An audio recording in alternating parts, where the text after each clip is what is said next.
usted va a presentarlo en este mismo momento, Marisol. Sí, muy agradecidos, vamos a decirlo, porque es una persona muy ocupada, Muy ocupada. Sabemos que está full time. Él es periodista, pero te digo, nivel Dios, Bien. de los que se la bancan. Eso es lo importante. Eso es lo importante.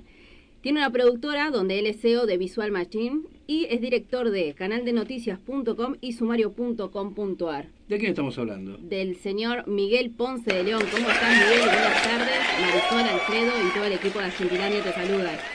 ¿Qué tal? ¿Cómo están? Buenas tardes. Muchas gracias por la llamada. No, gracias a vos, Miguel. ¿Cómo estás, Miguel? Alfredo, mi nombre. Buenas tardes. ¿Qué tal, Alfredo, Marisol? ¿Cómo andan? Bien, muy bien. Ahora estoy justo cubriendo un evento solidario en un lugar en Avellaneda donde están haciendo como una especie de juguetería en un lugar que se llama Abuela Elvira. Y nada, estoy cubriendo esta actividad. Está bastante bueno porque es un momento en el que les permiten a los chicos que elija cada uno el regalo que quiere, y hay como, no sé, 2.000 niños haciendo cola buscando los regalos acá. Así que nada, estoy haciendo esto y preparándome ya en breve para mañana, para el segundo programa de Duro de Callar que hacemos en Crónica de 20 a 22 horas. Muy lindo lo que estás comentando y una faceta que no conocíamos tuya, Miguel. Sí, a ver, son algunas de las coberturas que yo hago para los sitios de noticias. Esto es para canaldenoticias.com, y lo que hacemos es cubrimos agenda nacional, pero algunos de los temas que tenemos los cubrimos en formato audiovisual. Por eso estamos acá. Digamos, no soy parte de la organización ni nada, sino que estoy cubriendo la acción solidaria esta. Bien. Miguel, la verdad es que tenemos muchas cosas para preguntarte. Sos una persona muy objetiva, esto lo decimos siempre, en otras oportunidades hemos hablado con vos. Entonces, la verdad que lo primero que me gustaría preguntarte es cómo estás viendo esta campaña tan sucia, por lo menos es lo que digo yo, vos me vas a corregir, y tan siniestra. No nos olvidemos que anoche pasó una cosa muy grave en Corrientes.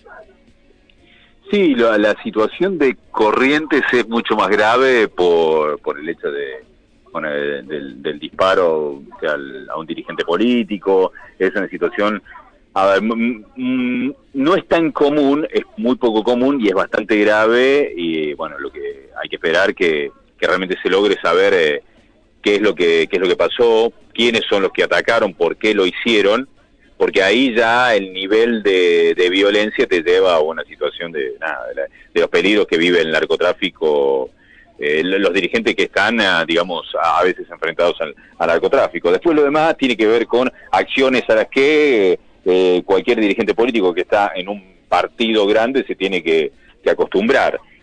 Desde los ataques, las chicanas, y en algunos casos hasta que le metan denuncias falsas. Sobre todo, a ver, ahora lo que va a ocurrir, que falta muy poco para el 12 de septiembre, entonces el nivel de ferocidad va aumentando de acuerdo a eso. Lo que ocurrió al comienzo es que había, yo creo que un intento de mostrar que no se estaba fomentando la grieta, pero es simplemente, para mí, era una cuestión de estrategia de marketing de los dirigentes políticos de buscar ampliar el electorado. Como saben que una parte del electorado, Juntos por el Cambio, ya la tiene, que puede ser un 15, un 20% de núcleo duro, el Frente de Todos del otro lado también tiene por lo menos un núcleo duro del 15 al 20%, un poco más. Bueno, necesitan tener un discurso un poco más amplio para los que están en el medio, pero mientras se va acercando la fecha de las elecciones y el nivel de la violencia es cada vez más fuerte. De hecho, Milei le dijo barbaridades al jefe de gobierno, Horacio Rodríguez Larreta, bueno, aprovechando la entre comillas impunidad que tiene él para ese tipo de discurso. Debe ser difícil. A ver, ahora vamos a hablar específicamente de lo que están haciendo y lo que estás haciendo personalmente en Crónica, que me parece excelente. Ya el primer programa fue excelente. Por ejemplo, quiero preguntarte cómo tomás que, por ejemplo, la señora María Eugenia Vidal hoy salga a hablar de educación, cuando ya saben lo que pasó en el gobierno de ella y de todo el macrismo, y aparte, hablando sobre una deuda que se supone que tomó el gobierno anterior, pero que ahora ella y muchos otros dicen que este gobierno se está endeudando muchísimo más, lo cual es una mentira, obviamente. Sí, lo de los números de la deuda es mucho más fácil de dibujar, porque cuando son números muy altos, muy pocos hasta vamos a estar preparados para argumentar, no sé, te diría, contra argumentarle a Guzmán, o la verdad, si nos miente mucho Duhovne, y por lo menos en el momento no le va a poder rebatir porque son cuestiones de la macroeconomía. Después empezás a comprobar que algunas cosas son totalmente falsas. Ahí es mucho más fácil, digamos, mentir y que pase con ese tipo de cosas. En el caso de la educación, ahí es muy burdo, no. Cambiemos puede jactarse de algunas cosas con el electorado, de algunas pocas cosas más visibles que pueden estar mal o no, pero ocurrieron. Por ejemplo, nadie le puede negar a Patricia Bullrich que ella fomentó la mano dura en la seguridad. Esté mal o bien, ella hablaba a favor de que le peguen a un sospechoso de delitos por la espalda, y eso fue concreto. Pero después María Eugenia Vidal no puede hablar de educación porque hizo todo lo contrario, digamos, en la provincia, y además de hecho se jactaban de hacer un recorte. Entonces desde ese lugar es bastante complejo, pero hay un motivo muy fuerte por el que lo hace Juntos por el Cambio, que es que se dio cuenta que hay un sector del electorado que le pueden plantear ideas como que hay que estar a favor de la libertad, a favor de la educación, y en pandemia empezaron a usar esto como estrategia de marketing, decir que el Frente de Todos no defendía la educación porque las clases no eran presenciales y que Juntos por el Cambio defiende la educación. Y además usan un argumento muy efectivo de la derecha, que es plantear que la educación te soluciona la pobreza, que hay gobiernos que no están del lado de la educación, que ellos sí están supuestamente a favor de la educación, y que no tiene que haber planes sociales y que tiene que haber educación. Bueno, algo que es en los hechos es totalmente rebatible, porque vos a un pibe que no tiene para comer, que está pasando hambre, si lo llevas en doble escolaridad, no es que vas a solucionar el problema en el que está. A las 3 horas se desvanece del hambre que tiene. Entonces, no es solo con educación que se sale de la pobreza, sino con producción, con trabajo y con un combo de cosas que están por fuera de ese tópico que tiene Cambiemos. Miguel, hablando, ¿no, de Patricia Bullrich, ¿cómo están las cosas? ¿Cómo quedaron, mejor dicho, las cosas con la parte de la producción, ¿no, de C5? Y si te vos y si Tomás y vos se sintieron acompañados, porque sabemos que tuvieron un poco también que elegir si estaban de qué lado, porque si no, bueno, vamos a ser realistas, se quedaban sin trabajo. Claro, pero yo lo tomé con frialdad y con normalidad en cómo funciona la industria de medios masivos. No tengo ningún rencor en lo que haya hecho C5 en este caso, o lo que hicieron otros medios en otro. A ver, del hecho concreto, lo que, como Tomás tenía una relación más formal, se generó un despido de él a los 15 minutos de eso. A ver, para lo que no lo recuerda, lo que te están escuchando, lo que hicimos fue una parodia a Patricia Bullrich de Queremos Preguntar de Jorge Lanata del año 2012, planteando qué preguntas... Perdón que te interrumpa, que sí. Los dueños del canal de C5 no lo entendieron, o fue algo que lo tomaron de otra manera, ¿no? Mira, lo que se generó en el mismo momento de manera paralela es que desde La Nación Más, Luis Majul empezó a fogonear y a plantear que había un escrache furibundo contra Patricia Bullrich. Y ahí, en ese caso, yo estaba en ese lugar, no mostré en ningún momento la dirección de la casa, no hablábamos para escrachar a Patricia, sino que por cuestiones personales de la casa, ni nada por el estilo. Los escraches vienen de la época en la que, como no había justicia contra los genocidas, se iba a hacer una especie de escrache al domicilio. Nosotros lo que hacíamos es, desde ese lugar, plantear las preguntas que no podía responder Patricia. Sobre todo, yo lo que hice fueron 5 preguntas y después les pasaba el micrófono para las preguntas que querían hacer los taxistas y demás. Y hay una pregunta que para mí tiene que ver con el fondo de la cuestión. Una de las preguntas que yo hice, la 5ª pregunta que yo consideraba que no la podía responder Patricia Bullrich, ahí me pregunté y le hice una pregunta al programa. ¿Cuál es el servicio que da Guillermo Yanco, el marido de Patricia Bullrich, por el salario que cobra en la legislatura de Ciudad de Buenos Aires? Nadie lo contesta eso, pero lo más grave de eso es que no sale a hablar Juntos por el Cambio. Obviamente no va a hablar de si el tipo es ñoqui o no es ñoqui, sino tampoco el Frente de Todos. Entonces hay varias cuestiones que exceden a la grieta. por ejemplo, que exceden a la grita de eso. Después de que se generó que Tomás y yo y el programa no estuviera ahí, no sé, no, a ver, nadie se rasgó demasiado las vestiduras de los que tienen poder en Argentina del lado de la política. Entonces yo no me voy a enojar con... A ver, para mí, yo entiendo al apasionado por la política del lado en el que esté, puede ser el lado del peronismo, que se enoje con Patricia Bullrich. Yo no me puedo enojar con Patricia Bullrich porque después no salieron los máximos funcionarios del Frente de Todos molestos con la situación. ¿Quién salió públicamente después de eso? Nadie. Bueno, está bien, es el sistema, pero en eso yo elijo no poner, porque si no me pondría desde el lado emocional Patricia, la derecha, la corporación. Sí, Patricia, si hizo lo que hizo, o si fue por Patricia, del otro lado nadie hizo nada. Entonces, en definitiva es el sistema, y yo con eso trato de de tomarlo con frialdad y mirar de manera amplia lo que ocurrió en ese hecho. Lo que seguro ocurrió, más allá de que Patricia reclamó ahí, me están escrachando, Majul decía, bla, bla, bla, y lo que hizo ese 5, es que después a nadie le importó demasiado, digo, nadie salió a plantear nada públicamente. De hecho, los únicos de los que llamarle tienen llamarle cierta responsabilidad en un cargo ejecutivo, a ver, te digo, públicamente que pudieron decir banco tal situación fue Pablo Echarri, por ejemplo, no tiene ningún cargo de nada, y después, no sé, un militante, no sé, o alguien que tenía un cargo en otro momento y ya no lo tiene. Nadie de los que tienen cargo del Frente de Todos públicamente dijo nada. Bueno, yo lo tomo como lo que es.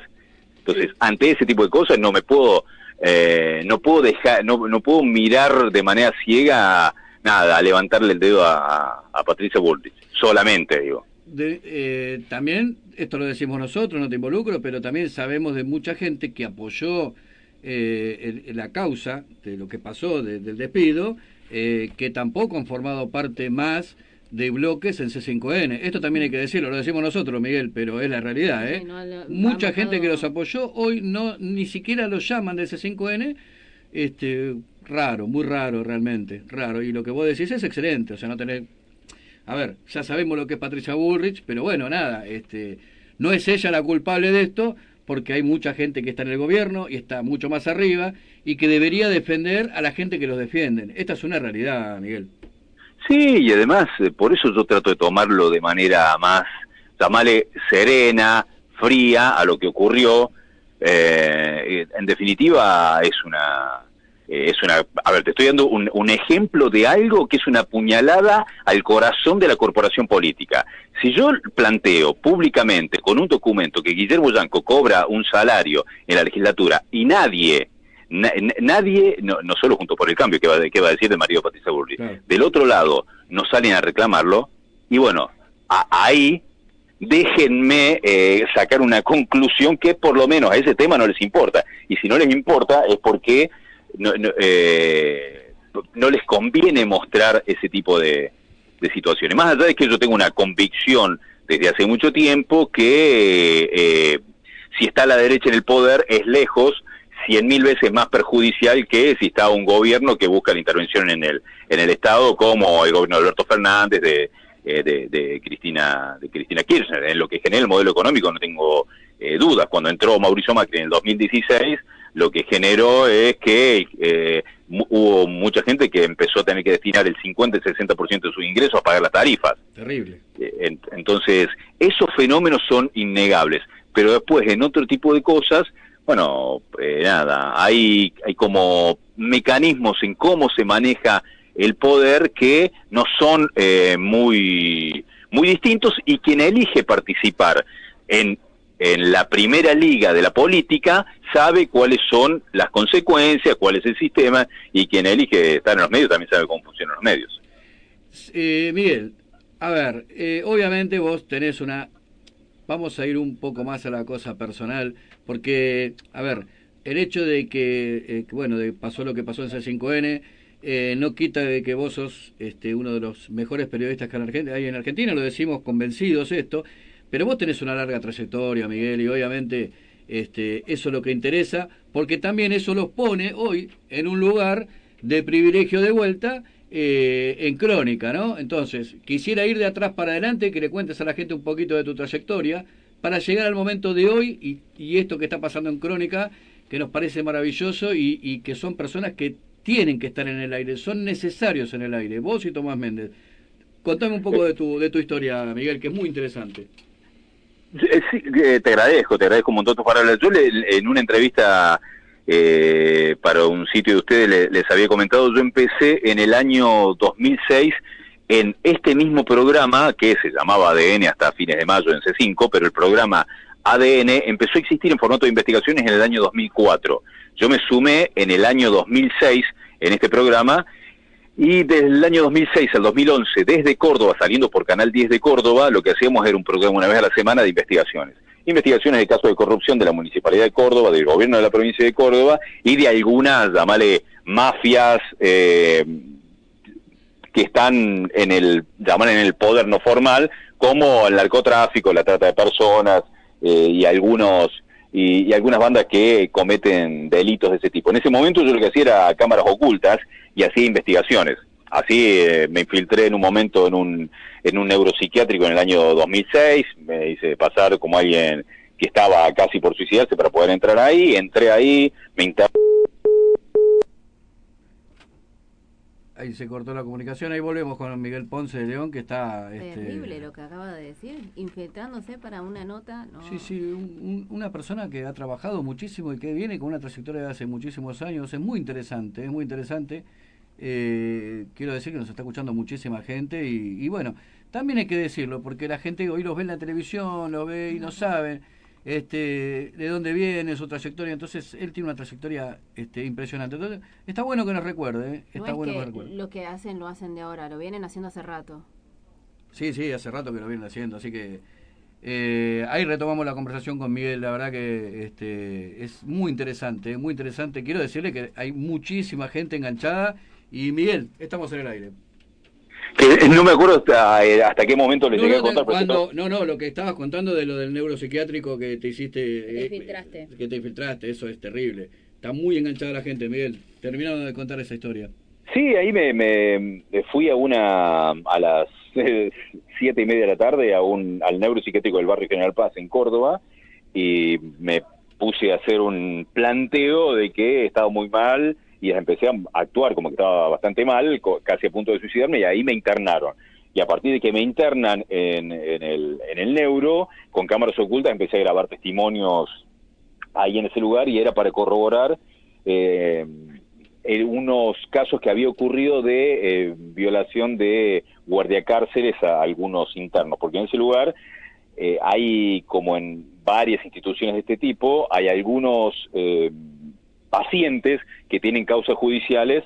Entonces, bueno, ahí me interné, igual estuve desde ese día hasta el otro día a la tarde, y me fue a buscar otro productor haciéndose pasar por un pariente mío, y ahí salí del neuro, si no estaría todavía ahí en el neuro de General Paz. Y esa es una de las investigaciones que hice en el año 2006 en ADN. Era un programa de investigaciones en Córdoba, después hicimos investigaciones de narcotráfico, de trata de personas, corrupción de la municipalidad, de la provincia, y eso estuvo hasta el año 2011. Muy importante también. ¿Cómo? Lo del glifosato. Sí, también en ese momento hicimos informes sobre el glifosato en Córdoba, y después los replicamos acá en C5N. Yo en Buenos Aires tuve dos grandes etapas, las últimas, una en la productora de Rolando Graña, laburando ahí en dos programas, primero en GPS en el año 2012, en un programa de investigaciones, y después en tercera posición. Y después en el 2016 en CN23 y 2017, ahí llegamos con este programa de investigaciones con Tomás Méndez. Y ahí empezamos a hacer este informe que vos decís, informe sobre las consecuencias del glifosato. Yo me hice incluso un análisis y salió que tenía pesticida en el cuerpo, y que es parte de lo que consumimos de la verdura y la fruta de manera normal y convencional. Entonces, para mí fue una oportunidad muy importante hacer eso. Hicimos algo similar a lo que de alguna forma los dos habíamos hecho en un momento que coincidimos en Córdoba. Yo después lo hice acá con Graña, y después en C5N, que es tratar de hacer investigaciones de temas que molesten a gente que tiene bastante bastante poder y poder descubrir algunas cuestiones vinculadas a casos de corrupción de la política. Algunas cosas tienen que ver con la política y otras tienen que ver con, llamarle, otros sectores que no son de la política, pero tienen bastante poder, como en este caso lo que vos decías de los agrotóxicos. Sí, que la verdad que esos informes que hicieron, después lamentablemente una de las personas protagonistas falleció con el tiempo, pero que han hecho la verdad, gran informe que de verdad nadie se animaba a hacerlo. Solamente me acuerdo que después hizo una película, creo que un documental, Pino Solana, sobre eso, si mal no recuerdo. Sí, Pino hizo una película, un documental sobre el tema de los agrotóxicos. Sí, lo que pasa es que es un problema porque la industria de los agrotóxicos es una corporación gigante que financia la política, que financia la industria de los medios de comunicación. Entonces son muy pocos los que van a querer mostrar eso. Digamos, ahí es bastante complicado. Y una de las cosas extras que hicimos para mostrar como el detrás de escena de esto es que mostramos a una fundación, a Red de Acción Política, que lo que mostramos ahí es que muchos de los integrantes formaban, y a ver, de alguna forma, que la mayoría de Juntos por el Cambio, había de otros partidos de UCR, de socialismo, pero lo que hacían era recibir, por ejemplo, en charlas, no sé, una charla recibían de un CEO de una empresa de agroquímicos. Entonces, es bastante complicado. Y lo que vimos ahí en ese tipo de fundaciones es el financiamiento de algunos sectores que se muestran como insípidos, como que no están con ningún sector. Bueno, y ahí vimos que estaban financiados por la Embajada de Estados Unidos, por la Embajada de Estados Unidos, la Embajada de Australia, que recibían dinero de NET, que es como el brazo armado de la CIA en toda Latinoamérica. Y es parte de lo que fuimos haciendo en distintas investigaciones, que es mostrar cómo algunos se presentan, llamarle como republicanos que no están identificados con ningún sector, y bueno, tienen por lo menos un financiamiento claro de sectores de Estados Unidos.